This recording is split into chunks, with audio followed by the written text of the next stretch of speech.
हमने समझ लिया कि स्केलेटल सिस्टम हमारा कैसे काम करता है, उसमें कितनी तरह की हड्डियां होती हैं, क्या चीज़ होते हैं, कितने पार्ट्स होते हैं, वो सब हमने जान लिया। अब हम समझते हैं कि ये हड्डियां कैसे काम करती हैं।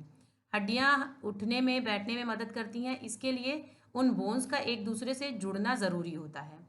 और वो जगह, दैट प्लेस जहाँ पर बोन्स एक दूसरे से जुड़ती हैं, वो कहलाता है जॉइंट। अब इस जुड़ाव से क्या होता है? इस जुड़ाव से ये फायदा होता है कि हमारी जो बोन्स होती हैं वो हमारी बॉडी को घूमने में, टर्न करने में या फिर झुकने में मदद करती हैं। हमारी जो ह्यूमन बॉडी है उसके अंदर दो तरह के जॉइंट्स पाए जाते हैं। पहला है मूवेबल जॉइंट और दूसरा है इमूवेबल जॉइंट्स। मूवेबल जॉइंट्स में भी चार तरह के मूवेबल जॉइंट्स होते हैं, जिनको कि हम एक एक करके समझेंगे। पहला है हिंज जॉइंट। ये हिंज जॉइंट आप दरवाजे को उदाहरण के तौर पे लेके समझ सकते हैं। जैसे आप देखते हो दरवाज़ा एक साइड से जुड़ा हुआ होता है दीवार से और एक साइड उसका मूवेबल होता है। और पिक्चर में भी जैसे हिंज जॉइंट आप देख रहे हो कि एल्बो एक जगह से जुड़ा हुआ है, सिर्फ हमारे हाथ का पार्ट ऊपर नीचे की साइड में मूव कर रहा है। एक ही डायरेक्शन में इसका मूवमेंट होता है हिंज जॉइंट के अंदर। तो ये जो हिंज जॉइंट होता है वो हमारी एल्बो में होता है, ह्यूमन बॉडी के नीज में होता है, फिंगर्स में होता है और टोज में होता है।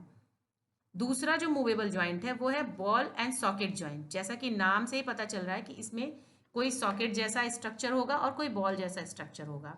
और इस जॉइंट की खासियत होती है कि ये मैक्सिमम मूवमेंट देता है सभी डायरेक्शन में। जैसे कि हमारे शोल्डर के पास की हड्डी है, हमारे हिप्स के पास की हड्डी है, हम अपने हाथ को पूरा चारों तरफ से सर्कुलर मोशन में किसी भी डायरेक्शन में घुमा सकते हैं। तो ये इस बॉल एंड सॉकेट जॉइंट की सबसे बड़ी खासियत है और ये बॉडी में शोल्डर और हिप्स जैसी जगहों पर पाया जाता है। तीसरा जॉइंट है पाइवोट जॉइंट। ये जो है हमारे हेड को जोड़ने, बैकबोन से जोड़ता है। अब ये हेड को जोड़ते वक्त जो है इस तरह का मूवमेंट अलाउ करता है, जैसे हमारा हेड चारों तरफ घूम सकता है, वो नीचे की तरफ भी देख सकता है, वो पीछे की तरफ भी जा सकता है हमारा हेड। इस तरीके का जो मूवमेंट होता है वो पाइवट जॉइंट पे अलाउ होता है। और ये स्कल और बैकबोन को मिलाने वाला जॉइंट होता है, पाइवट जॉइंट जो होता है। और ये पाइवट जॉइंट में एक रॉड शेप वर्टिब्रल कॉलम होता है जो कि एक होल में जा करके फिट हो जाता है। जैसा कि आप देख रहे हो इसमें पिक्चर में शो किया हुआ है कि किस तरह से गर्दन चारों तरफ इस पाइवट जॉइंट की वजह से घूम रही है। और चौथा जॉइंट है ग्लाइंडिंग जॉइंट।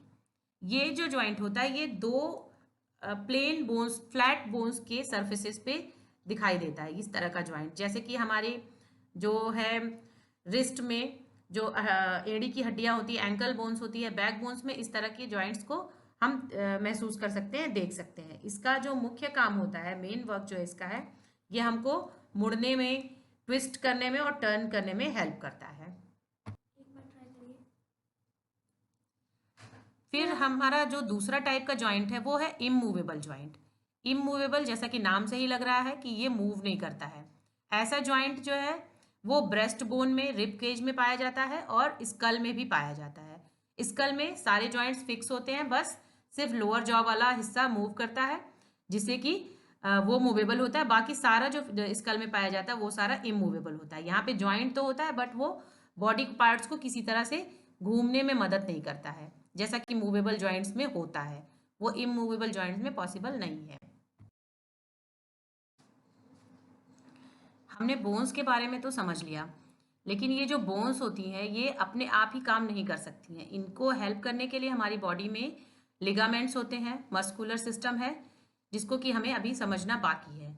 लिगामेंट्स वो इलास्टिक बैंड्स होते हैं जो एक बोन को दूसरी बोन से जोड़ कर रखते हैं, जिससे कि वो पकड़ जो है बोन्स की ढीली ना हो और बोन्स को मूवमेंट में ईजी हो।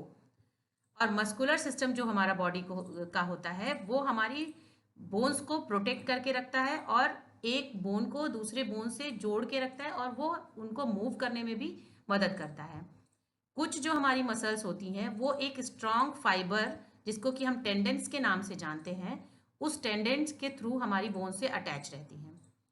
तो ये हमारी मसल्स किस तरीके से काम करती हैं वो हम आगे समझते हैं। ये तीन तरह की पाई जाती हैं। हमारे जो ह्यूमन बॉडी होती है उसमें तीन तरह की मसल्स पाई जाती हैं। पहला होता है वॉलेंट्री मसल्स, दूसरा इनवॉलेंट्री मसल्स, तीसरा होता है कार्डियक मसल्स। वॉलेंट्री मसल्स जैसा नाम से ही पता चल रहा है कि ये हमारी इच्छा अनुसार काम करते हैं। जब हम चाहें तो वो मसल्स हमारे काम करेंगी, और जब नहीं चाहे तो वो रेस्ट की मुद्रा में रहेंगी। जैसे कि हमारे हाथ और पैरों की मसल्स होती है, ये हमारे अंडर कंट्रोल होता है। जैसे कि जब हम चाहते हैं तभी हम अपने हाथ को हिलाते हैं, तभी हम अपने पैर को हिलाते हैं, इच्छा अनुसार हम अपने हाथ पैर को मूव कराते हैं। तो इस तरह की मसल्स जहाँ भी पाई जाती हैं उन्हें हम बोलते हैं वॉलंटरी मसल्स। दूसरा है इनवॉलेंट्री मसल्स। इनवॉलेंट्री मसल्स, नाम से ही पता चल रहा है कि इसमें हमारे कंट्रोल जैसी कोई बात नहीं होती है, ये हमारा ब्रेन के थ्रू कंट्रोल होता है, लेकिन इनमें जो डायरेक्ट कंट्रोल होता है वो नहीं होगा। जैसे हमारे इंटरनल ऑर्गन्स के अंदर जो मसल्स पाई जाती हैं वो इनवॉलेंट्री होती हैं। हम चाहें या नहीं चाहें, हमारे इंटरनल ऑर्गन्स जो इंटेस्टाइन है जैसे, वो डाइजेशन करेगा। हमारा स्टमक है वो भी अपना काम करेगा, हम चाहें या ना चाहें, उसके काम को हम रोक नहीं सकते हैं। तो इस तरह की मसल्स जिस भी ऑर्गन्स में पाई जाती हैं वो मसल्स को हम इनवॉलेंट्री मसल्स के नाम से जानते हैं। थर्ड टाइप ऑफ मसल्स है कार्डियक मसल्स। ये कार्डियक मसल्स स्पेशली होता है हार्ट के लिए, हार्ट के अंदर पाया जाता है और हार्ट के सारे फंक्शंस को ये करता है, और ये भी एक तरह का इनवॉलेंट्री मसल्स के नेचर का ही होता है। जैसा कि आप पिक्चर्स में तीनों मसल्स की पिक्चर्स देख रहे हो, एक इसमें है वॉलेंट्री, एक इनवॉलेंट्री और एक कार्डियक मसल्स है।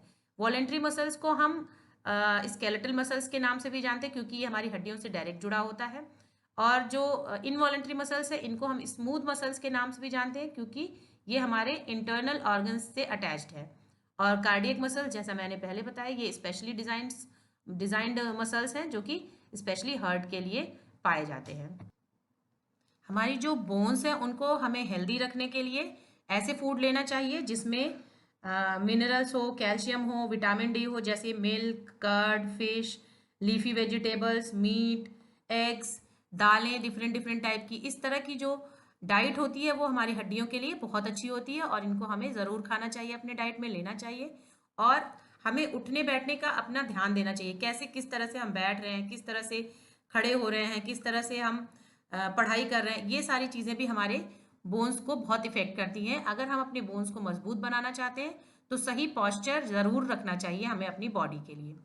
और एक और चीज़ जो इस चैप्टर में बहुत इंपॉर्टेंट है, जो 4 नए टर्म हमने सीखे हैं, पहला है कार्टिलेज, दूसरा है लिगामेंट, तीसरा है टेंडन और चौथा है बोन मैरो।